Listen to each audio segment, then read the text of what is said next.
Remember DeLorean, Pontiac, and Hummer? These brands were once booming, but now they're just part of car history. And believe it or not, some of today's biggest car companies are heading toward the same fate. Today on Wiki Wheels, we're counting down the car brands that are barely hanging on. Will they bounce back or disappear for good? Let's find out. Number 8, Maserati. Once the go-to choice for luxury buyers, Maserati's American sales dropped 37% in 2024, with only 4,819 cars sold. And it's not just the US and Italy, sales fell by 41%, selling just 2,242 units. Globally, Maserati only sold 11,300 vehicles, a 57% drop compared to 2023, and they lost a massive $285 million. So what happened? Maserati's problems come down to 3 big issues. First, their marketing didn't really show off what made them special compared to competitors. Second, they kept having reliability problems, things like electrical faults, transmission troubles,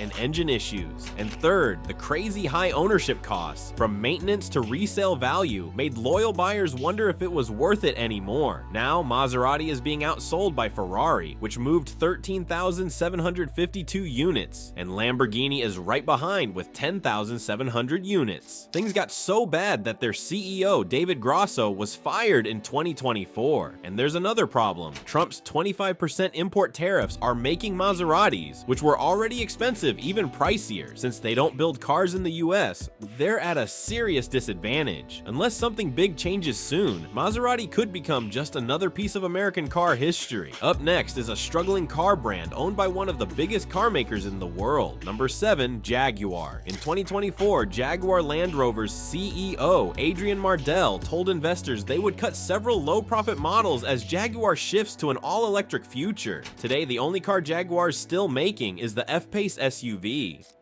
And it's showing. Sales have absolutely crashed. In 2024, Jaguar sold just 33,000 vehicles worldwide, down 82% from its 2018 high of 180,833 cars. In the US, they only delivered 13,210 units. Switching to only electric vehicles is a huge gamble, and some experts think it could cost Jaguar 85% of its current customers. Adding to the struggle, Jaguar Land Rover stopped shipping cars to the US because of Trump's tariffs, squeezing the brand even more. With barely any models left, sales drying up, and a risky future in EVs, Jaguar could end up as just another cautionary tale, from a symbol of luxury to fighting for survival. Now onto another legendary brand that's falling apart because of its own mistakes. Number 6, Alfa Romeo. Alfa Romeo still builds some of the best looking cars out there, but here's the tough truth: hardly anyone's buying them. Back in 2018, Americans bought nearly 24,000 Alfas. In 2024, that number fell hard to just 8,865 cars. To put it in perspective, in just March 2025, Honda sold 147,792 cars in the US alone. The reasons for Alfa's fall are pretty obvious. First, they became known for beautiful designs but terrible reliability. Owners report coolant leaks showing up after just 3,000 miles, suspension issues around 40,000 miles, and constant recalls. Everything from fuel system leaks to faulty airbags. Even the powerful Quadrifoglio models with their Ferrari engines had the same quality problems. It gets worse. Parent company Stellantis has been pulling back. They killed off the Quadrifoglio versions, leaving a boring, watered-down lineup. Now, salespeople have a tough time convincing buyers to pick Alfa when they can just get something more reliable from BMW, Audi, or even Mazda. While the brands we've talked about so far were kind of expected to struggle, the next ones might really surprise you. Number 5, Mini. It's fair to say Mini's identity crisis in America has hit a breaking point. The brand, once known for its small, fun cars, only sold 26,299 vehicles in the US in 2024, a 21.5% drop from 2023 and a huge fall from their 2012 peak of 76,354 sales. Even worse, the new Countryman SUV has a 188-day supply just sitting at dealerships, showing that people just aren't interested. BMW's handling of Mini hasn't helped either. A disaster disastrous refresh in 2024 paired with a company-wide brake recall left dealers scrambling. Plus, BMW canceled the electric Cooper convertible, signaling that even they're losing faith. Mini was all about being small, fun, and affordable. Unless Mini gets back to its roots, it might just disappear from the market, forgotten by the people who once loved it. Number 4. Chrysler. There was a time Chrysler stood proudly next to GM and Ford as part of Detroit's Big Three. In 2005, Chrysler sold 649,293 vehicles across 7 models. Today, Chrysler is down to just minivans, and even those are struggling. The once game-changing Pacifica and budget-friendly Voyager are all that's left, and sales have dropped 50% over the last 10 years. Chrysler didn't adapt when people ditched minivans for SUVs. Now, without any fresh models, no EV strategy, and shrinking sales, Chrysler might soon vanish from American roads altogether. Before we get to the final 3 brands, make sure you leave a like and subscribe to Wiki Wheels. Number 3.